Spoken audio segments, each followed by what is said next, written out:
Yes, Cinder, a remix of Dark Souls 3 by Rotaka. Folks, you know what that song means. I sure do. Ooh, boy. Good. So, 101 rounds later, we finally get it. yeah, I mean, I was looking back at when this all began, and oh God, it's over 10 years now, actually, almost over 11. So, Because what was it? November 2011, right? Was when our yep, first Seeking Infinity episode yeah. was, right? So sorry, it was 10 years and 5 months, Oh, whatever. but Round up. sounds good. Round up plus a little. That's fine. It's fine. It's the Baker's 11 of years. Yes. Yeah, that. Well, welcome everybody. I'm Mr. Bond.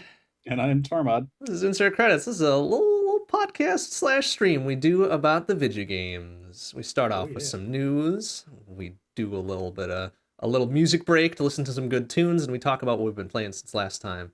Then more tunes, and then at the end we do some design live on show with Ooh, no notes anymore. Really, we've been doing that for what 6, 7, 8 rounds now. I forget when we something like started that. doing Yeah. that. Probably longer than that, actually, because time is a flat circle and all that. But you know, It's the third whatever. reference to that I've heard today. Oh no, I was hoping to be original. Yeah, sorry. Oh well, that's okay. Well, all right, housekeeping. Next round, round 102, I believe. I'm gonna call it as the 13th of May, I think, because we've gone over that a couple times, right? Yeah, surely is. 13th, Friday the 13th, always for round 102. Uh-huh. 103, I believe we also have scheduled out June, looks like 17th. Yep, means I should get my calendar open. Yep. And then around 104, which we can now schedule for July, we could do Ooh, a perfectly in the middle of the dead month. center of the month on the 15th. Sounds good, huh? Yep, I All like it. right. What did I say? 105, right? That's how math works. Uh, 2, 3, 4, 104. I was like, I don't think so, That's but 3. I That's trust you. 101 plus 3. Fair Good enough. lord. All right, cool. Well, that's good. 3 rounds out is good enough for anybody, I think. So that Good wraps with up that. housekeeping.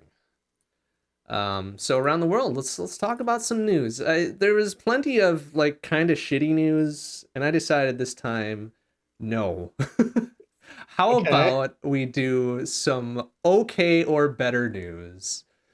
So Okay. so first, okay or better news. I think this qualifies as firmly good. Rogue Legacy 2 will be leaving early access on the 28th of Ooh. April.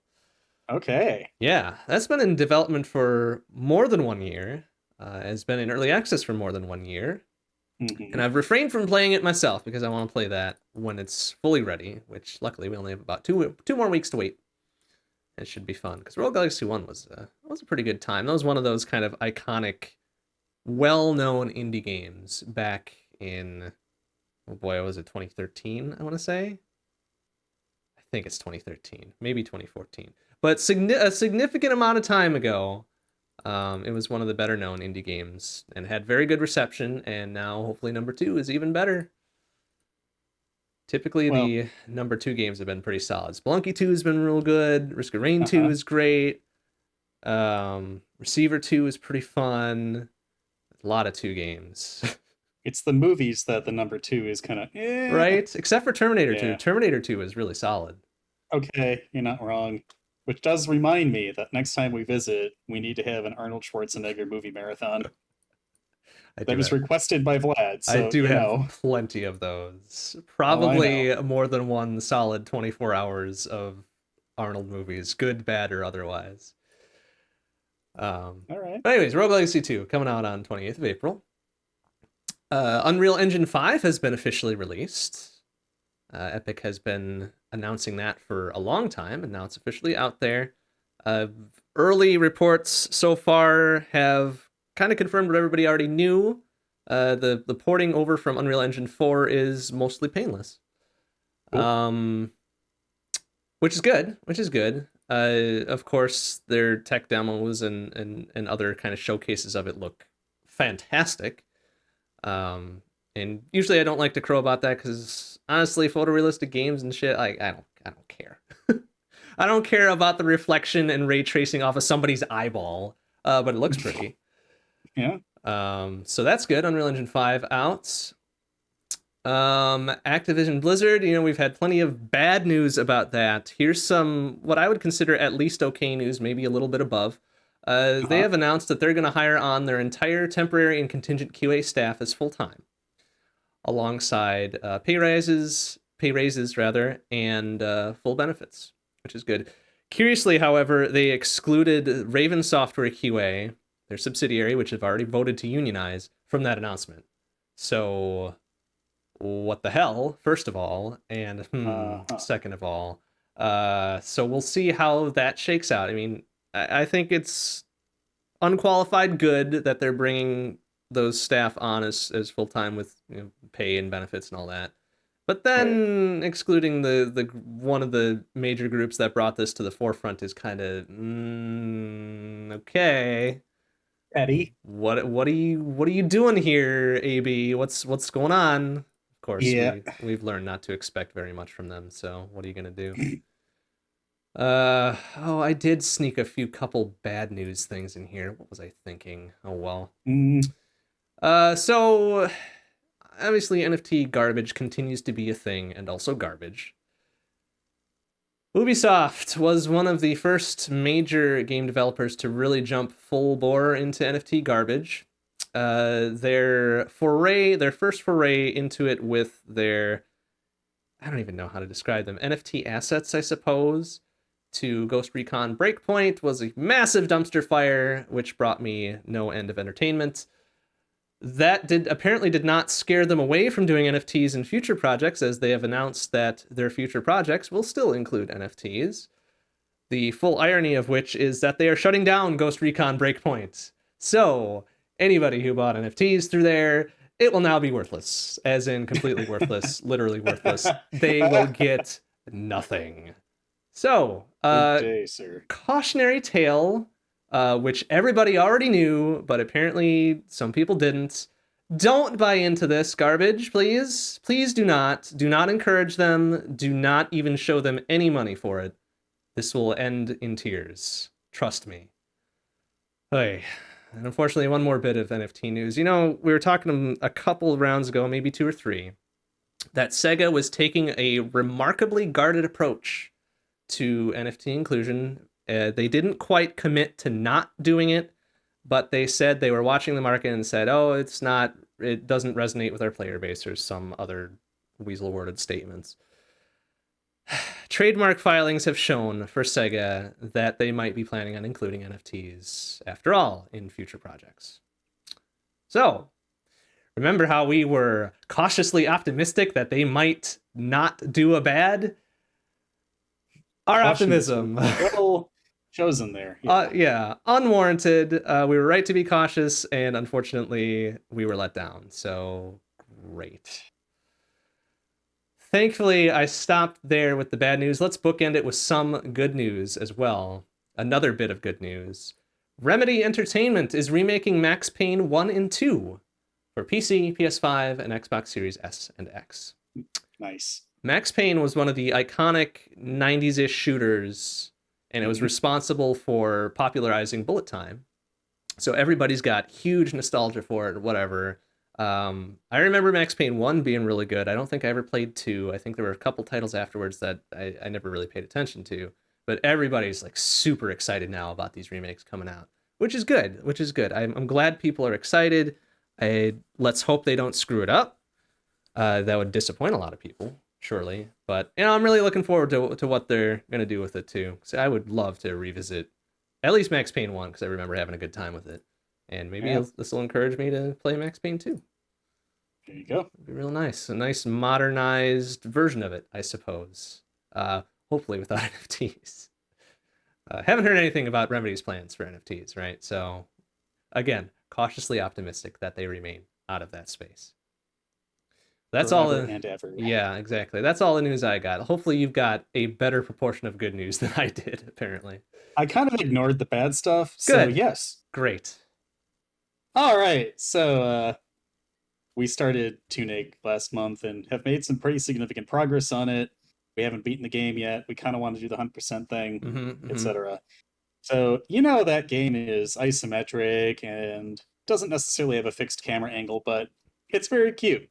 And Another game that I really like is Octopath Traveler, and that kind of has tilt shift effect, kind of, depending on the scene that you're in, and it looks really charming with pixel art and stuff like that. Mm-hmm. So somebody by the name of Florida decided to mod Elden Ring to have a very far out third person camera vantage, turn it 45 degrees so it's isometric, and do a little bit of a how do I say tilt shift to it.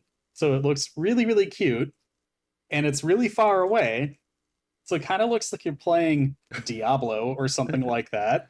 And Ah. it takes a lot of the fear out of that game, but it looks really, really good. Um, yeah, so that kind of makes me want to play it more than just people constantly going at it and killing very friendly turtle guys. So yeah. Um, I linked it in the show notes. I can actually link it inside of chat here because it's pretty freaking sweet. So go have a look at this Kotaku link here, which will link to the YouTube video where the maker decided to show it off. It's really cool. Yeah, I am a big fan of that kind of aesthetic. Maybe look for that kind of thing in the future should we decide to make games again. Heh. Hmm. Hi, guess what? Isometric. Gee, that buzzword's never gonna die for me. Sorry. Um, Bethesda. Uh, Boo. so their launcher's migration to Steam begins in just under 2 weeks, starting on the Yay. 27th of April. So yeah, not long live whatever the garbage they had was. What was theirs called? Did they have a name for it, or was it just the Bethesda launcher? I shrug. I don't know. In the news article, it was called Bethesda Launcher, Okay, so yeah, like that as in a tracks. proper noun. So yeah. You remember that that train wreck of a game called No Man's Sky that came out and really pissed people off, and Yeah, somehow the devs went on a Redemption World tour and continue to be doing so right now because apparently they're releasing a free update called No Man's Sky Outlaws, which now lets you be a space pirate. Like full on legit space pirate with combat and taking things over, and it looks badass as fuck. hmm. Have the launch trailer in chat because it looks really cool. Um, I've never played No Man's Sky.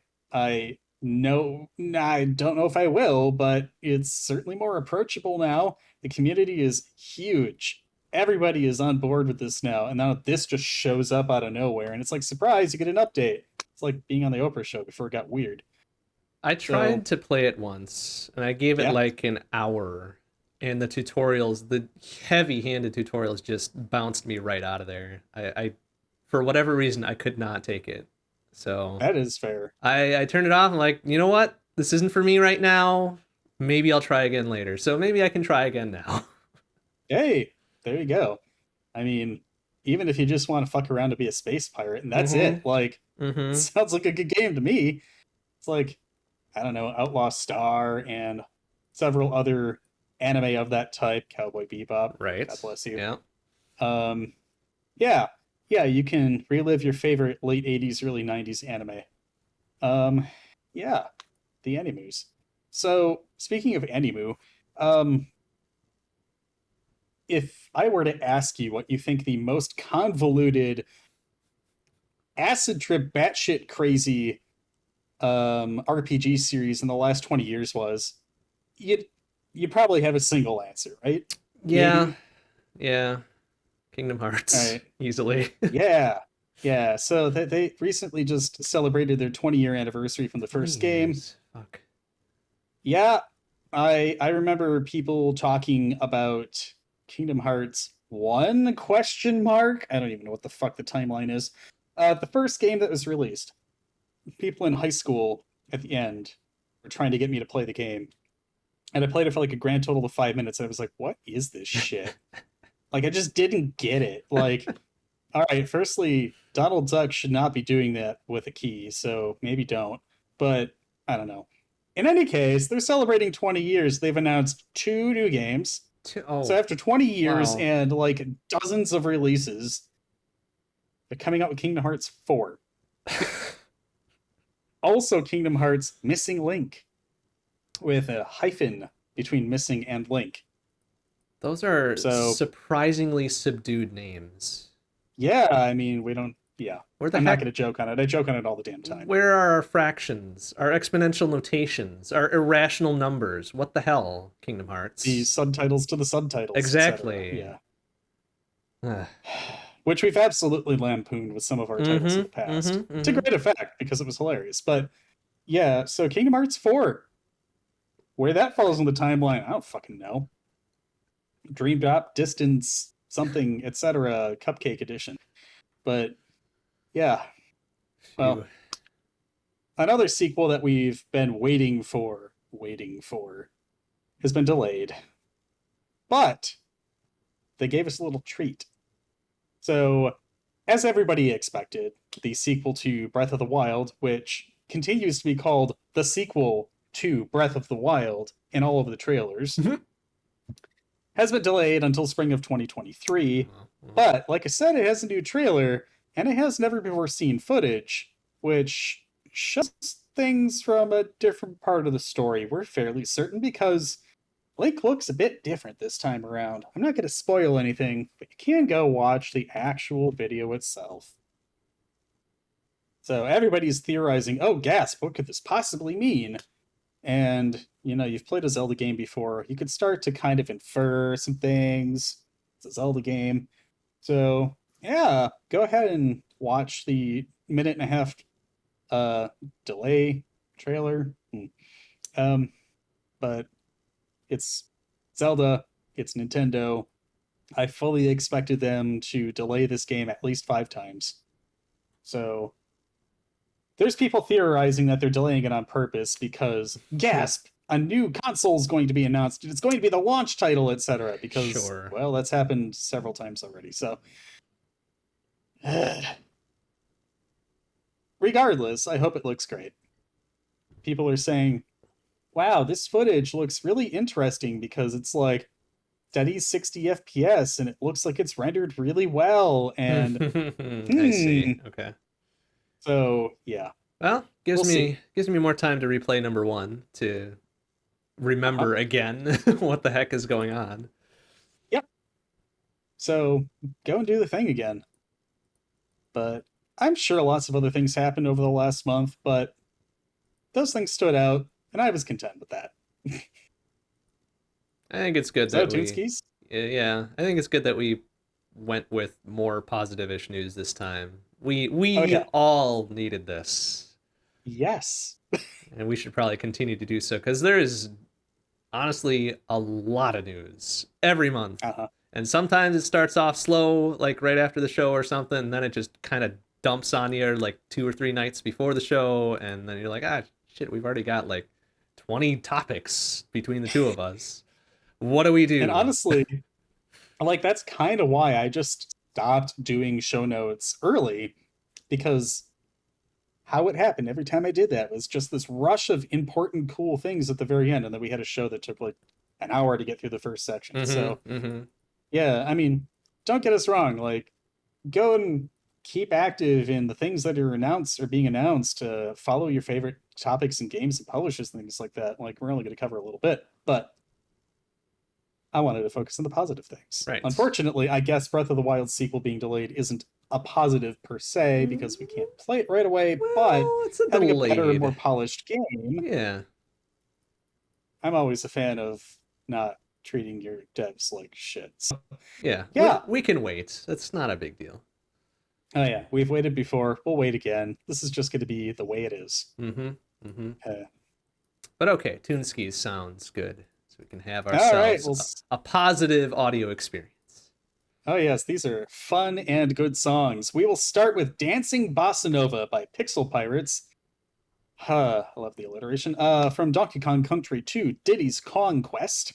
Going into Palace of Memory by Rebecca E. Tripp from Final Fantasy Adventure, and ending this section with Closed Door All Way by Star Salzman from Chrono Trigger.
All right, I'm running out of ways to very gently ease into the what have we been playing last time, and it's no fun for me to look ahead in the notes. So I'll simply, very straightforwardly ask, have you played anything since last time?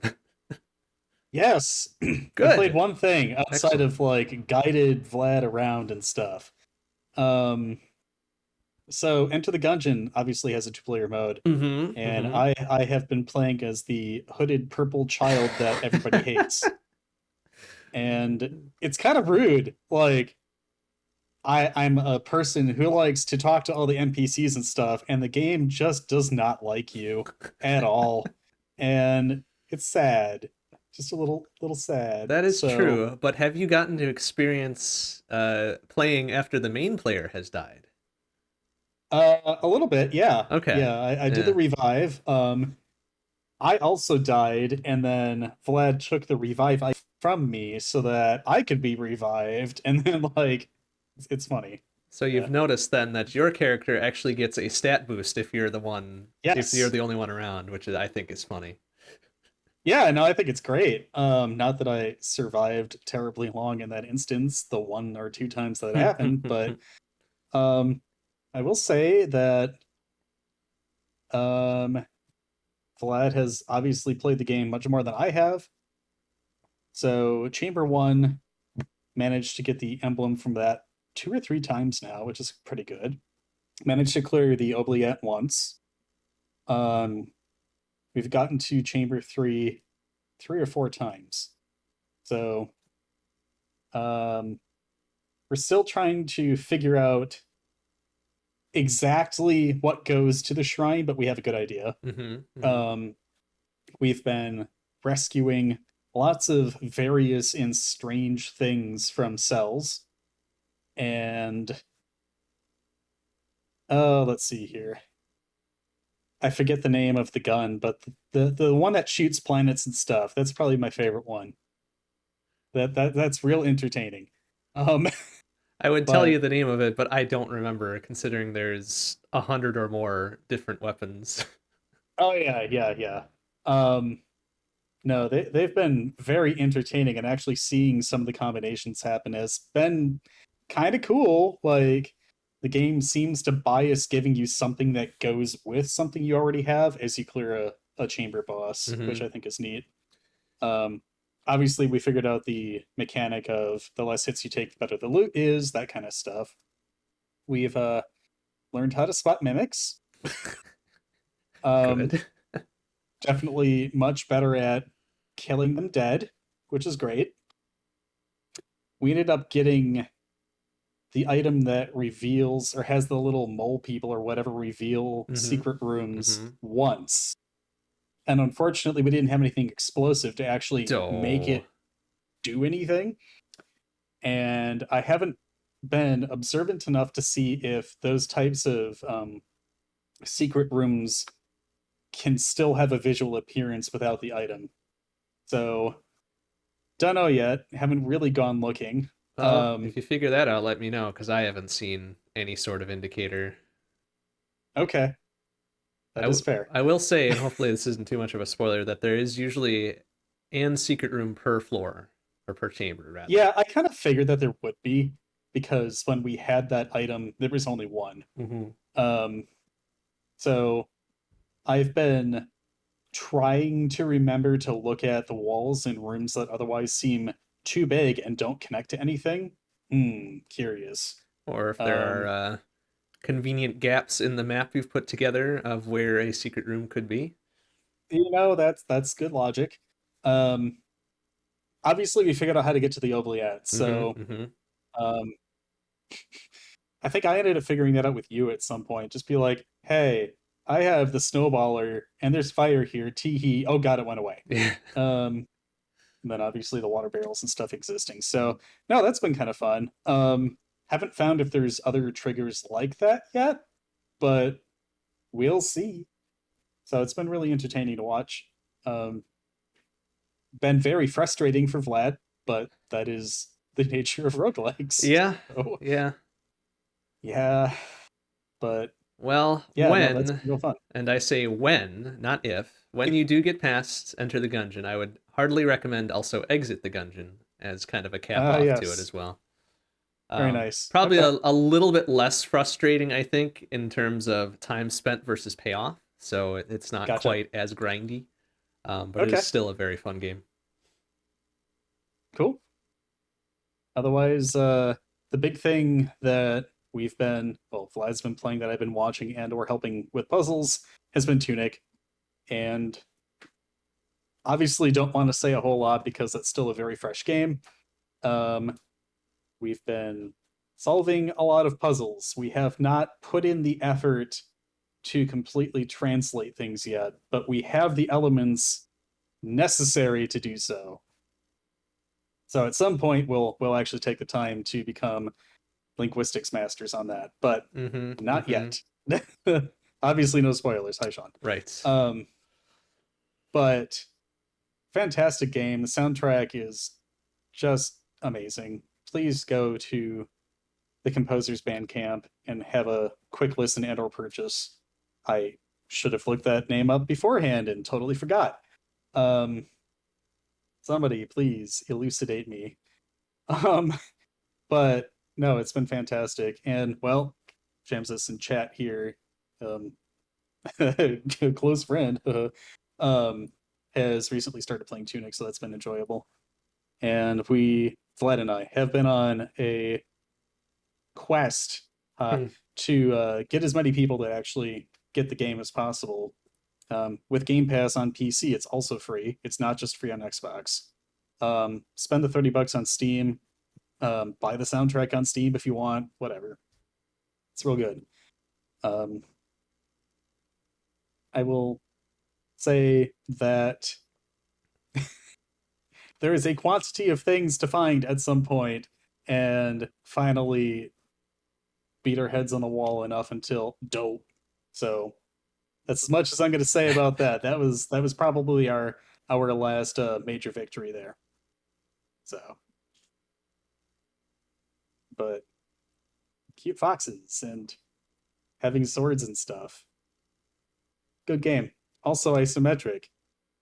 Also Hmm. third person camera, obviously. Like, Hmm. it's good. Those are good Coincidence? elements there.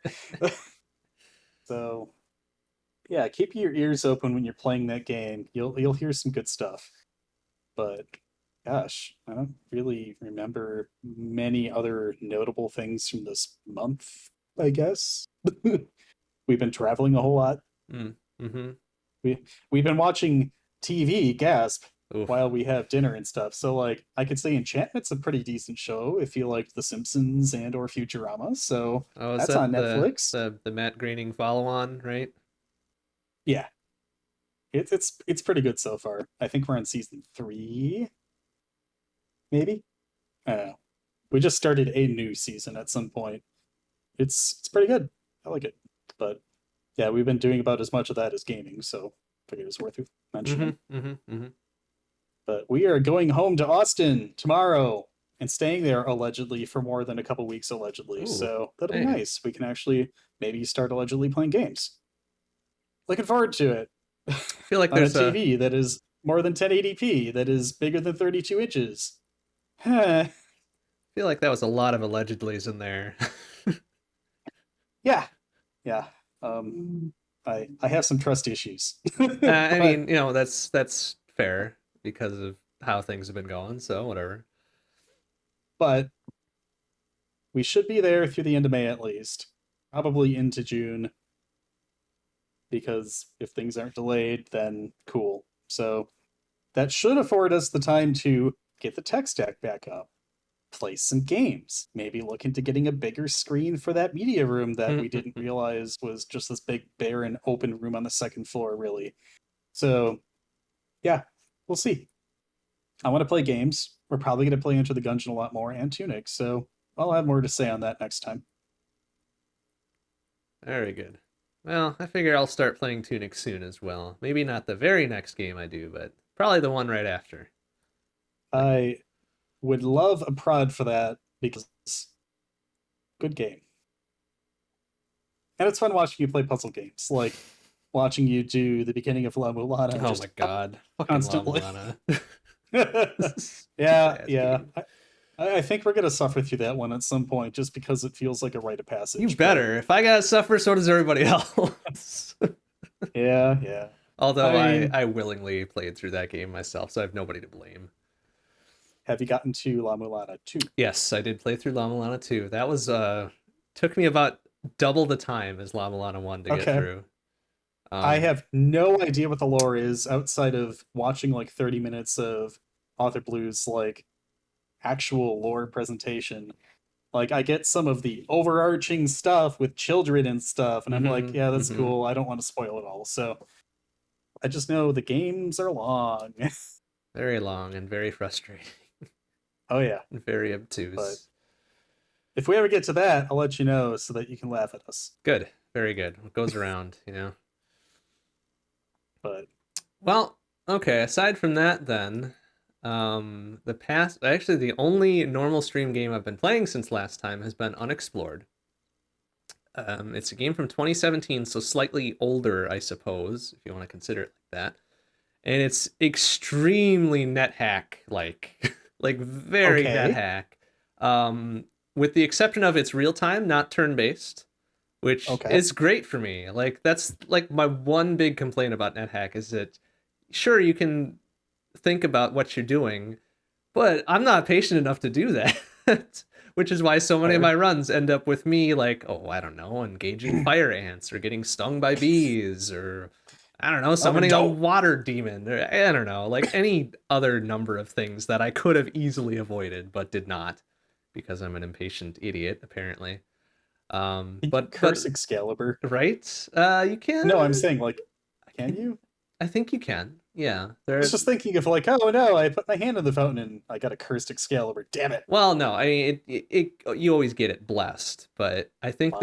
there are enemies that can curse on touch, so that would be perhaps a way to do it. I think if you pray too often, you can get cursed stuff.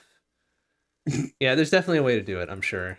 Um, but anyways, But I unexplored. digress. Yeah, unexplored. It's very NetHack like you potions and scrolls and weapons and all that that you have to identify what they do. Are they blessed? Are they cursed? What sort of things can you do with them? What kind of magical effects do they do? And it is truly roguelike in the sense that once you die, whoops, there goes all your knowledge. Start again, idiot. And Ah, yeah, I know. That's probably my one complaint about those sorts of games though too. Is like, yeah, sure you died. That's no big deal. But crap, I spent all that time identifying those potions and those scrolls, and uh-huh. now I know nothing again. What the hell? Oh man, it's like a uh, time loop. I Hmm. know, right? But it is still a very fun game. I did just wrap it up this past week since I spent 4 weeks on it. Okay. Gotta say, got through maybe about 2/3 of it. I want to say because Cool. it takes the NetHack conceit again on itself by go down into the dungeon, get this artifact, get back out.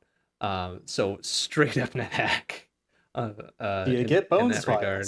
vials? I have not seen it in my entire 4 weeks of playing it. I did not see like a bones ish thing. Cool. Aside from actual literal bones as things you can pick up, but definitely not your previous equipment, which is unfortunate All because right. that is a fun concept. Yeah, definitely.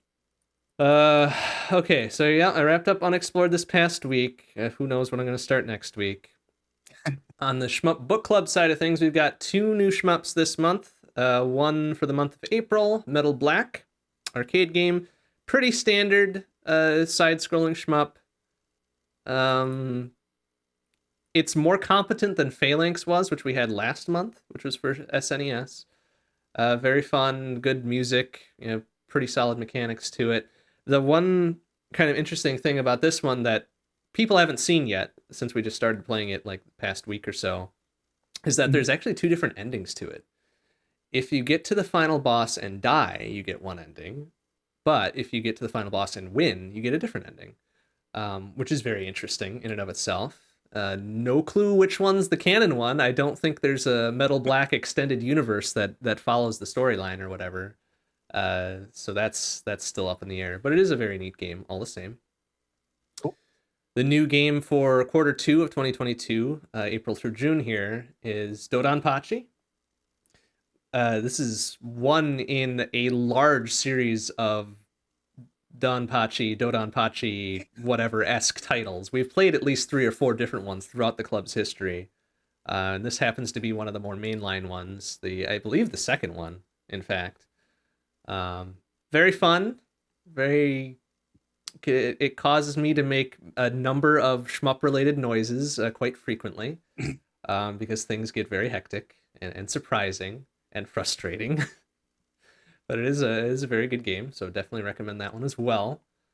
Awesome. Our ongoing quarterly, well, somewhat quarterly, for February through May of this year for 2022 is still Eschatos, another arcade game. This one's kind of weird in that it does the whole kind of morphing camera perspective thing. Okay. But you're always only playing in like the vertical plane. It's just kind of like almost 2.5D graphics where like the environment and certain objects are 3D, but you're always on a 2D plane gameplay Gotcha. wise. There's a fun mode 7 of mode 7 section that's what I call it anyways, where if you think about mode 7 being like the quintessential SNES visual tech, right? Yep. This thing does that but just goes wild with it. Um, Okay. to the extent that it's very difficult to see like what's your range of movement in this particular section.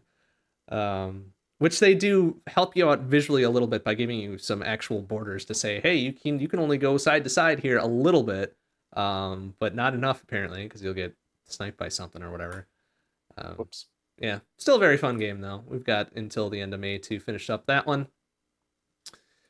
My Sunday long plays have been focused around Dead Cells.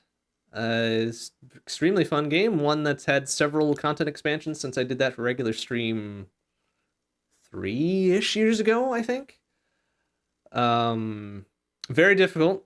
I, of course, play too aggressively, and I overextend my particular skills, but it is still very fun. I always try again and again and again. It still draws a crowd, which is good. Everybody enjoys it. Awesome. And then one other thing that hasn't started yet, but is upcoming in the next, I would say, week or so. We had done our massive async multi-world about a month and a half ago now is when it wrapped up. We're starting up a new one in the next few days. Slightly more people so far signed up. Last time we had 10, now we've got about 14, maybe 15. Last time we had 62 worlds in total. This one, so far, the count is 70 plus. And that's before knowing about everybody's bad decisions here yet. So I was gonna say, Tom, what did you do? that's open to increase, I'm sure. Last time was 9,200 some items. I imagine we're going to crack 10,000 easily. Maybe Ooh, even 11 or 12. So it's going to be a time. It's going to be a time. all right. How many hours will it take to gen these seeds? No idea. It took about 50 minutes to generate the last seed, Nice. which was a little harrowing because you always hope it doesn't bomb out near the end and you have to restart it. So I'm not looking forward to the probably hour and a half it's going to take to generate this one and hope it Uh-huh. goes through the first time. Yeah, Um, you'll just get an out of memory error and then womp well, womp. I would that would blow my mind honestly if I ran out of 32 gigs of damn RAM generating to a multi-world. I want to see it happen. Oh, that would be Tom, that's your benchmark ridiculous. now. Gravy. Maybe I should just like throw together a 200 world one and see what happens. Ooh, See how long it yeah, why takes. not? Maybe overnight or something and just let it run and wait for it All to finish in the solitaire morning. seeds. Oh, they haven't merged Solitary in yet. That's unfortunate. At least I think it's still out there. I don't know. I haven't looked at the PR list recently. But they did add a few more games since last time. We've got Super Mario 64 for PC in there. Nice. Hollow Knight is finally in there. They added a specific Minesweeper clone designed exactly for Archipelago to do that. Okay. There is now a quote unquote idle game in there, which literally just does a check every 30 seconds to a minute or something. And you just boot it up and it does its thing. So an idle game. Woohoo. Ooh, I feel like there's one or two more that made the cut since then, but it's been a good solid month and a half since our last one, and there's still a lot of active development going on for it, which is super cool to see. awesome. They finally have an actual Linux build for all this stuff too, which is awesome. I used to have to run everything from the Python source, which was already a little sketchy. But I'm happy to see some official Linux binaries now too. So Nice. one less layer of jank in this thing that is held together by, let's see, what did EI call it the other day? Magic and a prayer. Which is super funny. But yeah, I'm sure I'll have a trip report on that. Next show, I don't know that we'll be done with it by then. We're going to give it the standard 4 weeks and see how far we get. And hopefully we don't have to forfeit any of our worlds this time. That would be nice. But, you know, sometimes things just go south in a big dang hurry and you gotta work with it. Okay, I think it's time for second bit of Toonskis. We're gonna bookend our game segment here with Chrono Trigger, I guess. So we'll start off with the remix from Chrono Trigger, entitled Neons of Time by Neon X. Then on to a remix from Super Metroid entitled Concealed Caverns by Gaspode, and then finishing off with a remix from Mega Man 2 entitled Ajetrio del Castillo by the Geeky Guitarist.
All right, we arrive at our final major segment of the night. Some good old ad hoc design. Oh Let's yes. see what RNG has in store Shall for us we? this time. So I I'll bring it up because every time we do a page load, like it just has a game in there, but we're not actually pushing the button that says generate, so it doesn't count. Fair This time enough. around, when I loaded the page, the genre was adventure. The rule was you are the world. The setting was ancient Rome, and the theme was temptation. Like that just fucking writes itself. It doesn't count. Like, Oh. ugh. All right, I had to share that because like we had one last time that was just no, not for the current climate, no, bad time. So yeah, all right, we're pushing the button. You ready to go? Push that button. Let's see what we got. All right, survey says. All right, one of each. Our genre is virtual pet. Okay. Good start. Our rule is everything is connected. All right. Our setting is another planet. And finally, the theme is family drama. The hell? Okay, that last one is a bit of a curveball. Virtual pet, everything is connected, another planet. Okay, fine. Family drama. All right. Hmm. It's my blarg. No, it's my blarg. I don't know. You can take your blarg out for a nap. Yeah. This kind of falls flat. In Yeah, I my don't know. I'm opinion, not but feeling this one. We yeah, same. go for roll two then. Yeah, okay, number two. Again, one of each. Huh, this one's kind of neat. All right, so the genre is horror. All right. The rule is no one can see you. The setting is high fantasy. And the theme is search for identity. Oh, interesting. Yeah, this one's kind of spicy. Huh.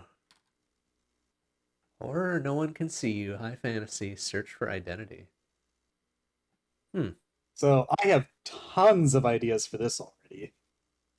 So Yeah, I'm willing to I go could, with this. yeah, this one's great. I will keep that third roll for later after we're done with this one. So Mm-hmm. some initial ideas. Um,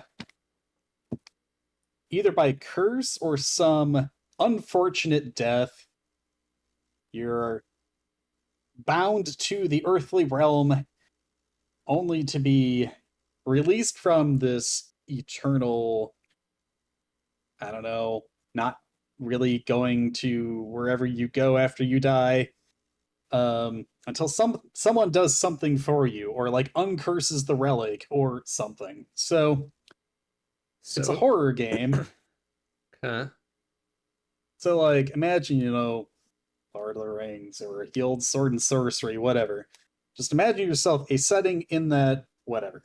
So the horror here is that whatever did this to you knows that you're still around and they want to make sure that you stay around and have this tortuous experience.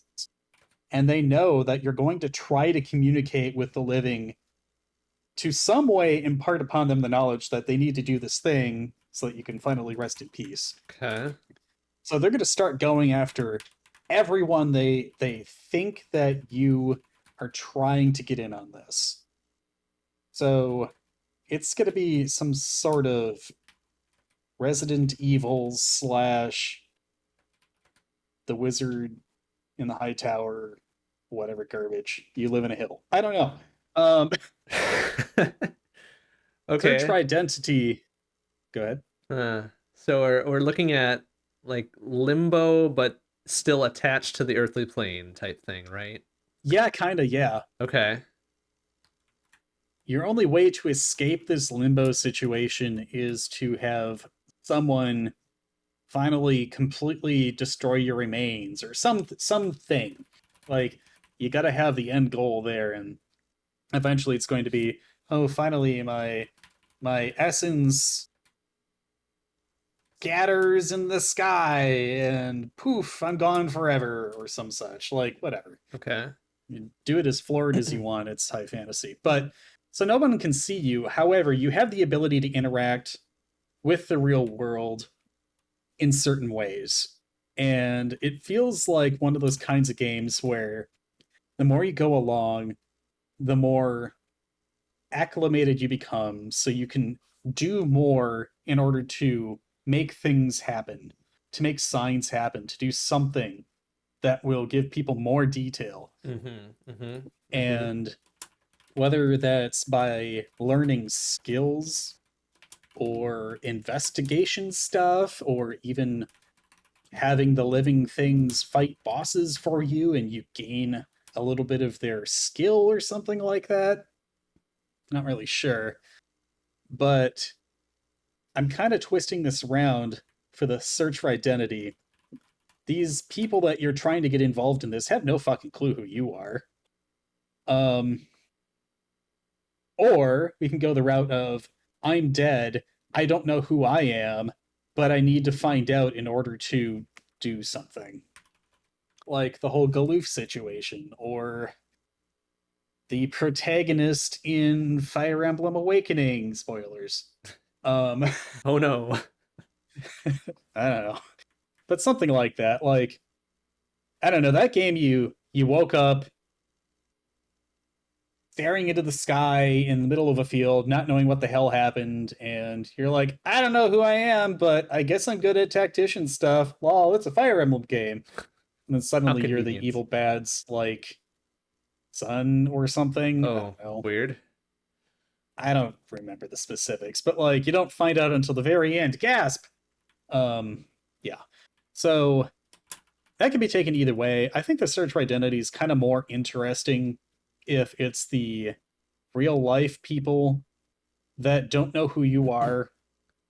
I think obviously this doesn't really lend itself to like multiple disparate storylines and stuff per playthrough, but like Sure. Yeah. that's fine. We can occasionally make a game that isn't randomized. Aw. Um, but So ultimately, you're trying to influence the still living to learn yeah, about you, to learn about who you are, in order to get them to do something to release you from limbo. It sounds either like. that or it could be taken from the angle of you need to warn them about this chaotic something or evil presence or whatever's coming on. Like, Mm-hmm. you Mm-hmm. need to tell them, impart upon them some wisdom or whatever, um, so that they become aware of this overarching evil energy, spirit, whatever, that's going to plague them if they don't figure this out in time or some such. Now, is it There's a lot of different ways that you can interpret the story, I guess, if you want to turn this stuff around. sure? Is the evil or whatever coming after them because it just wants to stop you, or is it gonna get to them eventually, regardless, and you're just looking to help them out, or both? I suppose it could be either or both. I guess how I was originally thinking of it was this evil whatever is only really made aware of them because they kind of caught on to you trying to give them motivation and information to do something, I see. and suddenly the evil presence notices that they're an instrument of your I see. something, So like your attempt to not be cursed or whatever. So right, so it might be at the start, like you want to move on, you want to get the H out of limbo here, and in uh order to do so, you need these either random or known people's help. But in doing so, now the big bad, whatever it happens to be, is like, ah, shit, I gotta stop this. I'm gonna get them because I can still influence them for some reason, but not right, you, right. the dead one. Okay. See, like, I'm trying to figure out like if it'd be more exciting to play as the thing trying to communicate with the living, or the living trying to figure out what's going on with the context clues that you're given. Like, oh, what the hell is that game called? It was on 3DS, Ghost something. Ghost Shit, that's Trick. almost Ghost Trick. Yeah, shit. Was That's that almost it? exactly like that. Damn it. Okay. I don't Um, think I ever played I that one, just but I realized. think I get the same angle on it. Yeah. Yeah, so that's a thing that already exists, but I mean, it's kind of along the same lines as I guess what I was trying to explain. But with that, it's literally just solving mysteries. It's not this overarching, oh god, things are coming after you and the paranormal is starting to happen to you and your soul is gonna rot out and your kin are gonna die in a fire or some such. I don't know. Um, Does that one? Which perspective does that one go from, though? The supernatural influence or the actual people trying to solve the mysteries? I never actually played it. I just know that there is that kind of interaction going on, that relationship. Okay. Yeah, I haven't played it either, so I don't know. That's fair. I there, just know it I exists. think there's plenty of space in this particular mix of genres and or whatever to go with this, though. We shouldn't let Yeah, that for sure. stop us. All I right. mean, you could actually make this a thing where you could choose the side you want to be. Right. Like And in that it's case, two like separate you wouldn't chapters, right? necessarily, yeah, kinda. Or choose at the very beginning, like, which role do you want to be? Like, there could be multiple storylines you could play as. I mean, I Mm-hmm. guess some Resident Evil games are kind of like that. Where you could choose which protagonist you want to be, Right, like that kind of exactly. thing. Yeah, that's what I was thinking of as So well. I mean, on the supernatural side of things, it's really just the one, right? The one soul stuck in limbo or whatever. But then if you go the living, I suppose you got I don't know. You could be the butcher, the blacksmith, the whatever, and they all have different literally anything. interactions with this entity and the evil that's coming to stop them or kill them or whatever. And I suppose in that way, if you architected the game around being able to adapt to different locales, different people, I guess, based on their occupation or where they are in society and things like that. I suppose, yeah, you could make this kind of randomized if you wanted to. Um, you kind of have the same overarching goal. It's just a matter of how you can get there, Mm-hmm. but still keep it in such a way where the story evolves around the same kind of curve, and that you could have some cinematic moments in there that like contribute to the story and are kind of flashy instead of just all gameplay all the time. I'm thinking. I can see some interesting things where those different lines kind of intersect too. Like as this soul, I'm just gonna go with soul because it's easy to say. Sure. As this soul goes around trying to get attention, you'll try different things based on the abilities you currently have, right? So Yeah. like yeah, there's a person off working out in the fields or whatever. Like how am I gonna get their attention? All right, that didn't work so well, or I did as much as I could over here. Let's go into town, and there's several people around a well or something, and then there's three different lines you could branch off into there, and then Sure. from the Okay. other side, as playing as those people, like individually, they don't notice much, right? It's just weird shit happening for some reason, Yep. Yep. and then suddenly they start putting things together, whether on their own or with each other, and be like, oh wait, something's happening. We got to do something, right? So the way that you said that kind of reminded me of a Phoenix Wright game where you're given multiple options, but maybe they're not necessarily correct. But I mean, Right. at least it gives you a path to go down. Um, yeah, that's kind of neat. But I don't know. Like I was kind of envisioning this and having some action elements to it, like real time. Okay. Like, oh god, I'm fleeing for my life from this thing that's trying to kill me because it figured out that I'm trying to help the soul or whatever the case. Like, gotta have some horror game aspects I to mean, it than yeah, oh no, it's sure. scary. That's pretty easy. Like, hey, evil causes a landslide or something, and you as the soul notice it, and you're like, oh shit, I got to do something to warn whoever's in the way to get the f out of H and survive, right? So they can help me. And it wouldn't be a horror game if you didn't have quick time events. Yeah, unfortunately, you're right. But I don't know. I realize that's just kind of like a stew of various different ideas that don't necessarily go together super well, but I mean, can certainly make something of it, or incorporate them in different ways to make it a different or more unique ways to play the game, depending on choice. So in terms of what sort of things we should be writing down here, players. I'd say single player. Yeah, single player seems to work the best here. It would be Yeah. real interesting, although pretty effing hard, to turn this into a keep talking nobody explodes type situation with uneven and imperfect information floating between each other, right? Yeah. But yeah, I don't know how that could work. Unless Well, the that actually whole kind of brings up an interesting mechanic too. Like, you could be prompted to make a choice regardless of the amount of information that you have.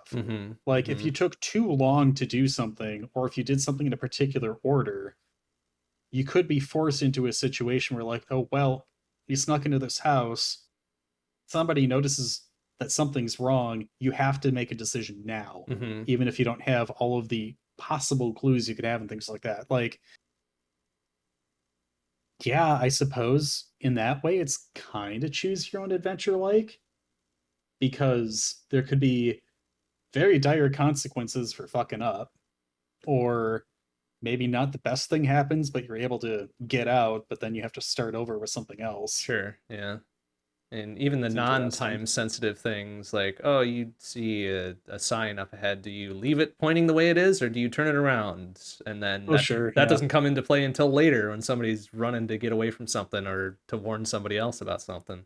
They take the God, right or that the sounds wrong point and path. click. Okay. Yeah, I mean, you could throw a whole bunch of those together, and then suddenly when shit starts hitting the fan and you got to make quick decisions, oh crap, maybe I shouldn't have done that other thing an hour ago, and it could have made Yep. things easier or worse or whatever. You've been eaten by a Gru. Right? Make sure you save a bunch, folks. Is the overarching Oh, yeah. moral of the story? Do that save scum thing. It's encouraged.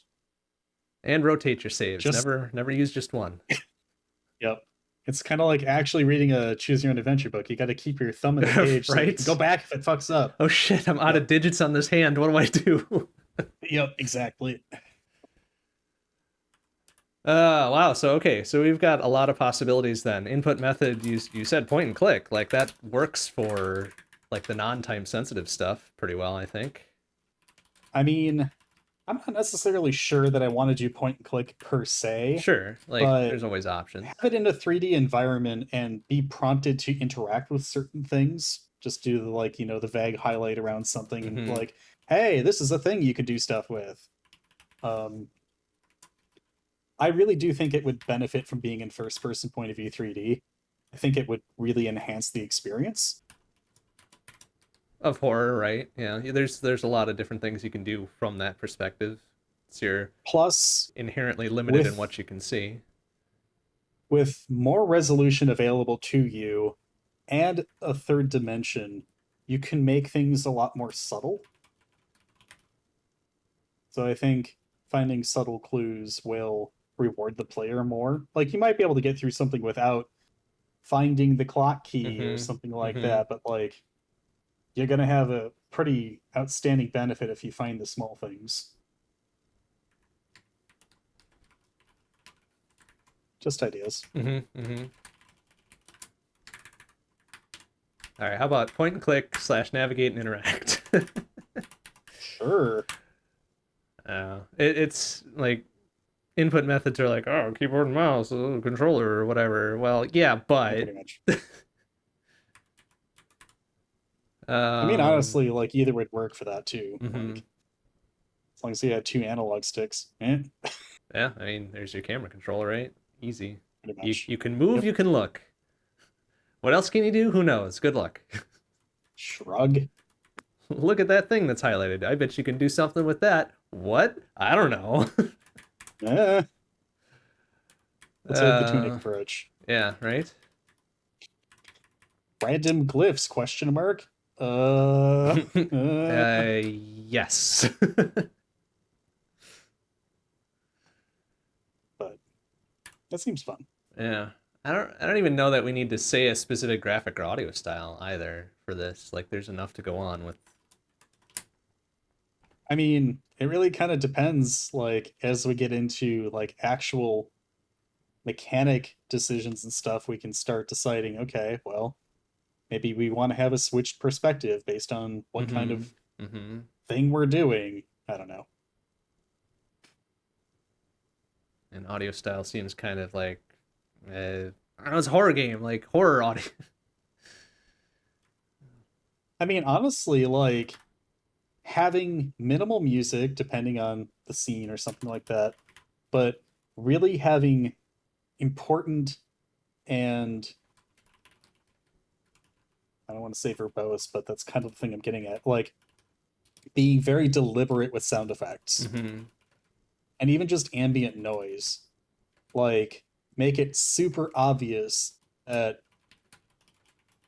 you're here alone, or give you Or you're audio not. cues for shit someone's coming, or that kind of thing. Okay, like very deliberate event cues, right? Yeah, I'm thinking almost like the kind of audio Dear Esther did. Like there wasn't a whole lot of music in that, but it was really obvious. Like a door was kind of swinging against the side there because it wasn't latching completely, or birds off in the distance, and suddenly it gets quiet for some reason. Like, okay, that's weird. Mm-hmm. Like, Something's about just to kind go of stuff like down. that. Yeah. Yeah.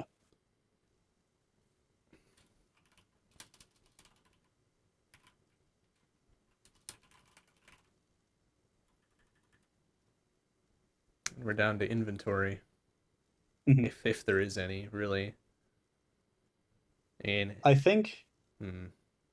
this kind of game benefits most from starting with nothing and using what you find.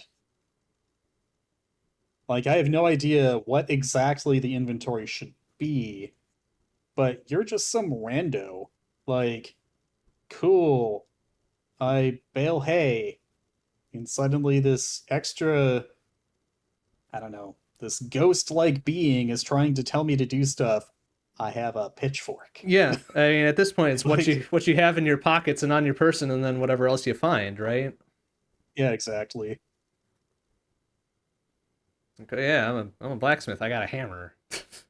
Okay, I can, I'm gonna anvil your ass, I guess. right? Got this Yeah. anvil here that's very conspicuously placed and has a yellow Yep. highlight around it. I wonder if I can interact with it.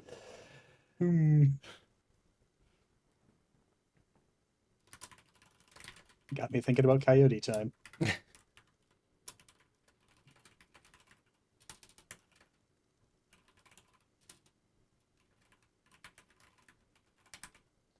Whatever the characters have on them, and obvious environment appropriate pickups, I guess.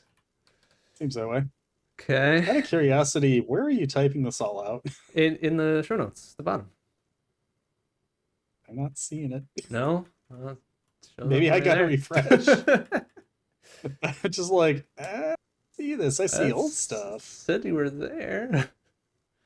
Oh, now I see it. Yeah.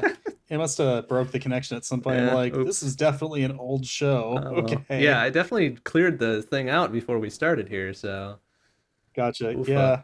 Hotel connection's kind of not the best. But Ah well. anyway, now I can see the notes. And I can see all of the verbal diarrhea I've been giving out. Ah yeah. I try to clean it up as I type it in. Gross, but thanks. uh, well, not literally, but. I know, but mental image. Come on. Then, of course, we're down to the hardest bit, the title. Uh, Let's see, high fantasy search for identity. Well, I've got a really kind of cheesy one. The evil you don't okay. know, which, works, but it's not great, so I'm cool with changing to something. I mean, that's not a bad start. Um,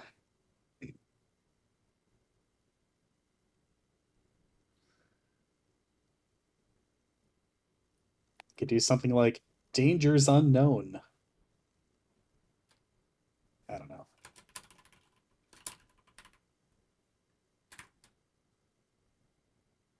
Dangers unknown or dangers unseen, if you want to go real literal about the no one can see you bit. I mean, maybe. I mean, we don't have to stop at just one either. Like, if we got more, like, honestly, having one name is better than we've done sometimes. Well, yeah. Um, speaking of 17 subtitles, Right. Also that, yeah, which would be very appropriate since we just talked about Kingdom Hearts. exactly. Uh,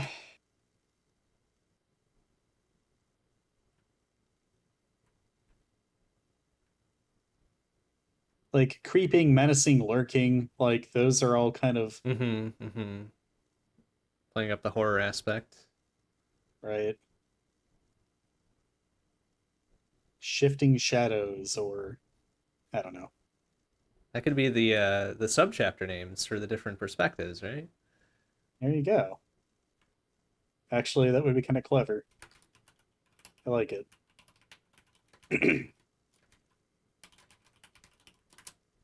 I want that all on one line. There we go.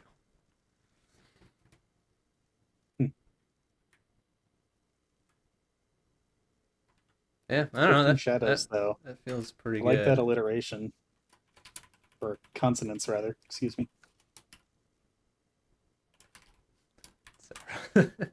Ooh, and it's even shh noises. Like, hey, hey. Is there another special term for that besides alliteration and consonants and whatever? I'm not much of a literary person, so I wouldn't be able to tell you. I don't know. I have to assume it's consonants, but like the common sh noise, kind of implying be quiet. Okay. I, I I kind of like it. can see that. Um, Well, I know I can't see that. The whole point is nobody can see you. but no, I like what we've got so far. Yeah, I think that works perfectly fine. Like, we don't need to give it a Nobel Prize winning title here. Oh, well, yeah. I think you're looking for Pulitzer. Sure, that's the one. Is there no Nobel Prize for literacy here? Come on, man. Pulitzer. Pulitzer does make more sense, yeah. There you go. Eh, But okay. I don't know. We could workshop it some more. I mean, it's an interesting concept that could definitely be expanded upon, or even multiple different games with different perspectives and different graphic styles, whatever. I mean, you could do a whole lot of this kind of thing. It's just very open.